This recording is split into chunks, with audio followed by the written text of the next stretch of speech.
Welcome back. Missy Heidrich, and here now at the 2024 Women's Basketball Media Day with our contingent from Iowa State, the AP preseason poll number 8 pick, number 2 in the preseason Big 12 poll. They were 21-12 a year ago and finalists in the first ever Big 12 tournament that was played here at the T-Mobile Center. Coach Finley in his 30th year at Iowa State, here with his 5th-year senior guard Emily Ryan and 2 sophomores in forward Addie Brown and center Audie Crooks. Coach, I'm going to start with you. I think I would have seen it. It would have been on social media, but a lot of people would have thrown a parade when they knew that a 5th-year senior point guard like Emily Ryan wanted to come back for another year. What does it say about her, but what does it say about, you talk a lot about the Iowa State way and what that means for this program to have her come back for this 5th year? Christmas came early for Coach Finley, but we all are blessed to have certain players in our lives that make you better, make your team better, make you better personally.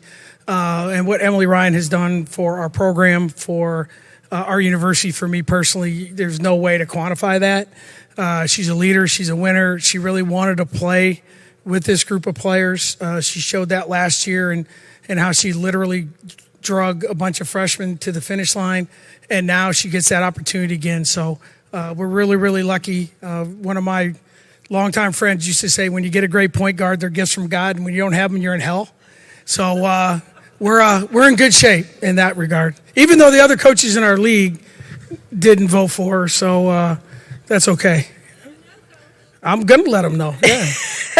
There's not 7 guards in this league better than her, in my opinion, but, you know, I get my opinion. I get to You do get your opinion. You do get your opinion. Okay. Which one of them is also about the state of women's basketball as we continue to raise the profile. But that is not something that is unique in Ames, Iowa, because you have always had that type of fan support, and women's basketball is a big deal in Ames and with the Iowa State community. But can you just talk about how this elevation of women's basketball not only helps the Big 12, but where it puts this league on a national level? No, I think that's one of the things the Big 12's always been really, really good. Is we've had great fan support across the board. I think the new schools will continue to add to that. You're right, Iowa State. We're not new to this discussion. We've been in this for a long, long time. I think Kansas City is a great place to have the tournament. The Big 12 has done a great job. I think this would be a great place for a WNBA team someday. You know, the facility and the region and the market. So. We've been really lucky at Iowa State that we have that kind of support, but our fans really enjoy watching the kind of young people that put on an Iowa State uniform, and hopefully we can show them some good things this year. All right, my first question goes to the 5th-year senior guard, the all-time assist leader in Iowa State history. She set that record last season. Emily, you missed some game last season, and then I think taking stock of your career, what you want to accomplish, what went into that decision, and why this 5th year in Ames for you? Yeah, everyone always asks what helped you make this decision, and in my mind, there was never a decision to be made. It was, if I have a 5th year, I'm going to take it. And so in my mind, it'd be silly not to use up that 5th year, and to have the opportunity to play for Iowa State under a coach and with the teammates that I have. It's something that I didn't have to think twice about, and I just feel really grateful to have the opportunity.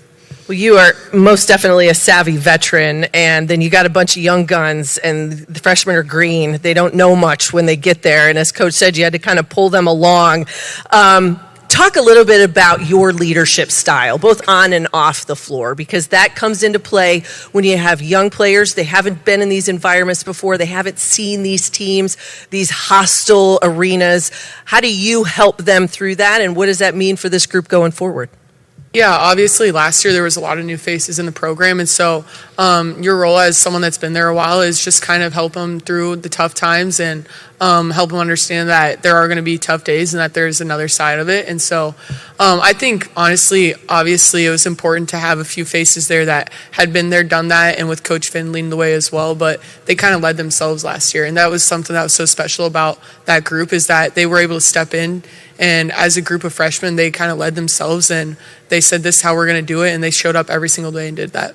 Well, one of them is sitting right next to you, sophomore forward Addie Brown, a 2024 All-Freshman Team selection and an honorable mention All Big 12. Addie, you played high-level AAU, summer circuits, the whole thing.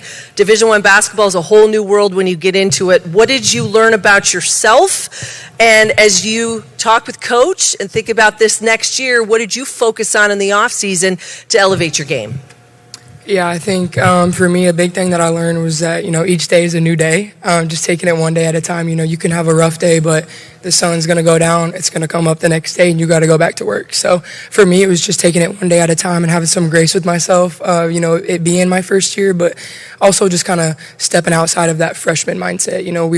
We weren't freshmen. We were Big 12 women's basketball players. You know what I mean? So that's something that I learned. And just talking with Coach and the coaching staff and just really wanting to get better at my ball handling and just looking to attack and get downhill more. Those are two things that I've tried to focus on. And, of course, our team defense. So, yeah. Well, multidimensional and tough to guard. That's a good combination. Sitting next to you, one of your fellow sophomores, Senator Audie Crooks, preseason All Big 12 selection. She was a first-team All-Conference and All-Freshman team and just announced today an AP preseason honorable mention All-American selection.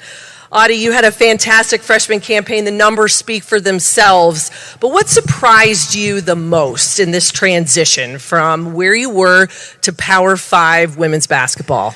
Yeah, I grew up in a really, really small town in Iowa, graduated with 36 people, so the competition wasn't always the biggest or the best. So coming into Power 5 basketball, it was definitely an adjustment, especially from, a physicality standpoint.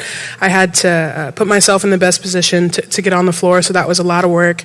Strength and conditioning, that was a lot of work, expanding the IQ, and coming in as a freshman, there was a lot of bumps in the road, but it's just, like Addie said, giving yourself grace and just being open to growth and being open to new experiences and being open to coaching as well. Well, I think that's a great motto. We could probably all do that a little bit better for ourselves and others. I'm going to open this up to any of our friends in the media. I know I've got a couple questions right here. We'll hit these two ladies right there. Hey, Bill. Joan Bonvicini, Arizona. How are you? I want to ask Audie. It's pronounced Audie, right? Audie. Audie? That's okay. You're just fine. I'm sorry. I only seen you play on TV, and you're pretty good, and your team's awfully good. But looking at you, you're a strong young woman. Did you play other sports in high school? What else did you play? Yeah, I did. I threw for track, went to state a few times for that. I was a thrower. Yeah. I played volleyball, and I played softball as well. So I know you're good in all those sports, I'm sure. I'm sure. How did you pick basketball, and why basketball, let's say? Because you're quick, you have great hands. Why basketball? Sure. Both my parents played basketball, and growing up, that's all I heard. I went to the same high school as my mom, so I'd walk through the halls and see her picture up on the record board, and I just kind of always looked up to her and knew that was the sport that I wanted to pursue. Cindy Brunson, NBC Sports and Arizona women's basketball. This is for the players, all of you. What is the phrase that you hear from Coach Fennelly when you know, uh-oh, he's not messing around right now? Emily, we'll start with you. You've been around the longest. Oh, man. I think, honestly, there's not just one that comes to mind. It's more so as soon as we start getting more conversations about doing things the Iowa State way, things are slipping a little bit. And so when you start hearing that, it's time we need to get ourselves in check and kind of get it together. Copy that. And then who has the best impersonation of Coach? Oh, okay, Addie, give it. Oh, me? Okay. I'm going to set my microphone down for this first part. Couple. There he goes. Film doesn't lie, stats don't lie. Iowa State way. It seems like a very simplistic answer. I don't know. They're not nervous because they know they're going to play, so they can say whatever they want to say. Don't say I'm intimidated by you anymore, Coach. I got to say that. One more question for you, Coach. We were talking about it earlier before you came up here, a very challenging non-conference schedule for this group before you head into the grind of the Big 12. What is it that you want to see from this group? What sort of growth will they need to do as you head towards Big 12 play in January? Well, I think the biggest thing that I was most proud of is we had some openings on our schedule, and obviously we got some calls, and we asked our players, do you want to challenge yourself? And they, for sure. So, you play South Carolina, you play UConn, just, and all the other games that we have. But I think the biggest thing we want to see is, can we compete against the best? And what I like to tell them is, learn your lessons and leave the event. And that's what hopefully can do, that we can literally learn from it. And hopefully when December 21st comes and the conference season starts, we'll be ready to face whomever, wherever. And I think our group understands that. Well, ladies, as you know, the film will not lie, so be ready for that as well. Thank you, Coach. Thank you. The best of luck. We look forward to seeing you and all of the Iowa State fans back here in Kansas City in March.